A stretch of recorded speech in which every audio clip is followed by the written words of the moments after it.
Civil line थाना क्षेत्र के स्वर्ण जयंती नगर में मंगलवार को एक दर्दनाक हादसे में 2 राजमिस्त्रियों की जान चली गई।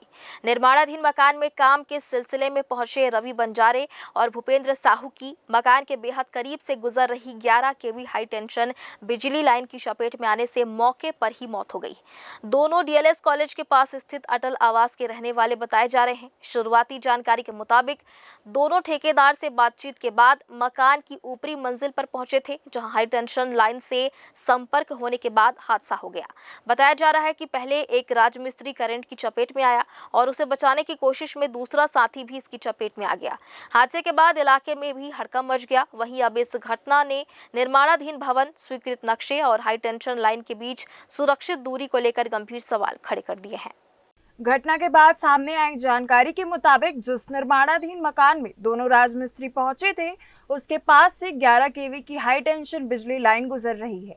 प्रत्यक्षदर्शियों के अनुसार दोनों कुछ देर तक नीचे बातचीत करने के बाद भवन की ऊपरी मंजिल की ओर गए थे। इसी दौरान हाई टेंशन लाइन की चपेट में आने से हादसा हुआ। करंट का झटका इतना तेज था कि दोनों को संभलने तक का मौका नहीं मिला। आसपास मौजूद लोगों ने तत्काल मदद करने की कोशिश की, लेकिन तब तक दोनों की मौत हो चुकी थी। घटना के बाद स्वर्ण जयंती नगर में मातम का माहौल है। हादसे ने यह सवाल भी खड़ा किया कि निर्माण कार्य के दौरान हाई टेंशन लाइन के आसपास सुरक्षा मानकों और सुरक्षित दूरी का कितना ध्यान रखा गया था। खास बात यह है कि हादसे से पहले इस निर्माण को लेकर नगर निगम स्तर पर आपत्ति भी सामने आ चुकी थी। इस निर्माण के संबंध में कार्यालय को शिकायत मिली थी, तो जोन कार्यालय से अप्रैल, मई, जून में 3 नोटिस दी गई थी। नोटिस देने के उपरांत भी इनके द्वारा निर्माण का नहीं रोका गया था।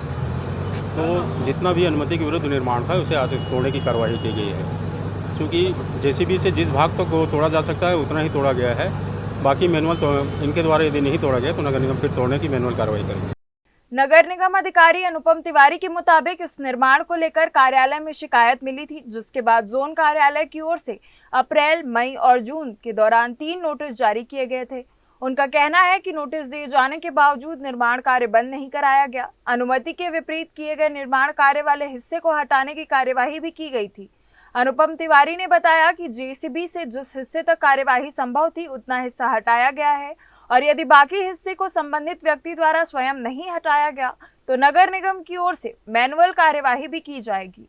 वहीं नगर निगम इंजीनियर जुगल किशोर ने बताया कि स्वीकृत नक्शे के विपरीत निर्माण को लेकर पहले ही 3 नोटिस दिए जा चुके थे। उनके अनुसार 4 अगस्त को मौके पर पहुंचकर निर्माण कार्य बंद कराया गया था और मकान मालिक से लिखित पंचनामा भी लिया गया था, जिसमें 7 दिन के भीतर नक्शे के अनुसार निर्माण स्वयं करने की बात कही गई थी। इसके बावजूद निर्माण कार्य जारी रखने की बात सामने आई है। नगर पालिक निगम बिलासपुर को शिकायत मिला था कि यहाँ पे जो अनुमति दिया गया है जोन क्रमांक 3 से, वो अनुमति के विपरीत निर्माण कार्य कर रहा था। इसकी शिकायत भी मिली थी। इसको नोटिस जारी किया गया था, 3 नोटिस दिए थे। और ये जो है अनूप सिंह ठाकुर, पिता स्वर्गीय कार्तिक सिंह ठाकुर, ये अपना निर्माण कार्य हमारे मना करने के बाद भी ये निर्माण कार्य बंद नहीं किया था। और ये रोड की भूमि पे और जो खाली जगह होता है स्वीकृत नक्शे में, जो 12 फुट ओपन स्पेस होता है, उस जगह में भी ये निर्माण कार्य किया। और इसका निर्माण कार्य इतने गलत तरीके से किया था कि जो 11 केवी की लाइन होती है उसमें जहाँ तहाँ जो भी करके ये पाइप लगा के पूरे उस 11 केवी लाइन के सटा के निर्माण कार्य किया, जिससे वो 2 मजदूरों की मृत्यु हो गई। 4 तारीख को मैं स्वयं यहाँ उपस्थित हुआ था। इसका काम भी उस समय बंद कराया। उसके पश्चात इसको पुनः बोला गया कि आप कार्य नहीं करेंगे, फिर भी ये काम कर रहा था। और यहाँ पे बदतमीजी भी कर रहे थे उसके परिवार वाले। उनको समझाया गया कि भाई आप स्वयं से तोड़ लीजिए। और इसके लिए पंचनामा तैयार किया गया है, वो लिखित में दिया है कि मैं 7 दिन के अंदर जैसा नक्शा पास हुआ है उसके अनुरूप मैं भवन को कर लूँगा, स्वयं से तोड़ लूँगा। कुछ विवाद की स्थिति पैदा हुई? अब विवाद तो करते हैं लोग, गलत तो करे हैं। अब किसी का बना हुआ मकान टूट रहा है तो विवाद की स्थिति थोड़ी सी निर्मित हुई थी। परमिशन थी इनके पास? परमिशन इसको मिला था, ये 25 में मिला था, 9/4/25 को, लेकिन उसके विपरीत ये निर्माण कर रहा था। साइड रोड में भी जगह नहीं छोड़ा है, सामने भी जगह नहीं छोड़ा, रोड के ज़मीन में भी निर्माण किया है। और सबसे बड़ी बात ये 11 केवी लाइन के नीचे तक के उसका निर्माण आ गया, आप देख सकते हैं, जिससे इसके काम कर रहे मजदूरों की मृत्यु हुई है, जिस पे पुलिस संज्ञान लेके कार्रवाई कर रही है और विद्युत मंडल भी कार्रवाई कर रही है और नगर निगम भी कार्रवाई आज कर रही है। मामले में सिविल लाइन थाना प्रभारी किशोर केवट ने बताया कि नगर निगम की ओर से भवन के कुछ हिस्सों को हटाने के संबंध में पहले ही नोटिस दिया गया था। इसी कार्यवाही के दौरान कानून व्यवस्था बनाए रखने के लिए पुलिस टीम मौके पर पहुंची थी।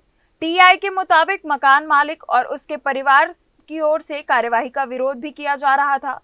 बाद में नगर निगम और मकान मालिक के बीच चर्चा के बाद कुछ हिस्सों को मौके पर हटाया गया, जबकि बाकी हिस्सों को स्वयं हटाने का आश्वासन दिया गया था। अब इसी निर्माण के दौरान 2 राजमिस्त्रियों की हाई टेंशन लाइन की चपेट में आने से मौत ने पूरे मामले को और गंभीर बना दिया है। हादसे के बाद यह सवाल भी सामने है कि जब भवन के पास से हाई टेंशन लाइन गुजर रही थी और निर्माण को लेकर पहले से आपत्तियां थी, तो वहां काम के दौरान सुरक्षा के पर्याप्त इंतजाम क्यों नहीं किए गए। स्वर्ण जयंती नगर पे नगर निगम के द्वारा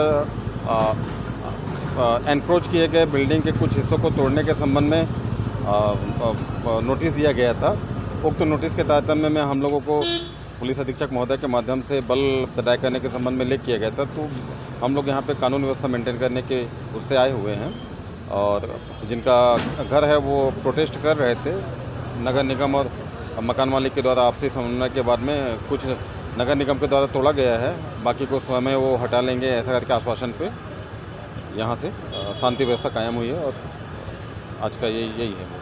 2 मजदूरों की मौत के बाद अब निर्माण कार्यों के दौरान बिजली लाइनों से सुरक्षित दूरी और सुरक्षा मानकों को लेकर गंभीर सवाल उठ रहे हैं। स्वर्ण जयंती नगर सहित शहर के कई इलाकों में मकान के आसपास से हाई टेंशन लाइन गुजरती है। ऐसे में निर्माण के दौरान थोड़ी सी लापरवाही भी बड़े हादसे का कारण बन सकती है।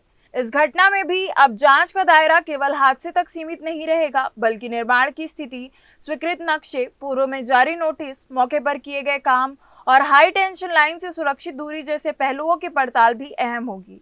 फिलहाल दोनों मृतकों के शवों को पोस्टमार्टम के लिए भेजा गया है और पूरे घटनाक्रम की जांच की जा रही है। इस हादसे ने एक बार फिर सवाल खड़ा कर दिया है कि नियमों का पालन कराने की व्यवस्था और मौके पर वास्तविक सुरक्षा के बीच आखिर इतनी बड़ी खाई क्यों रह गई, जिसकी कीमत 2 परिवारों को अपने 2 सदस्यों की जान देकर चुकानी पड़ी। कैमरामैन गोलू के साथ पिंटू दुबे की रिपोर्ट।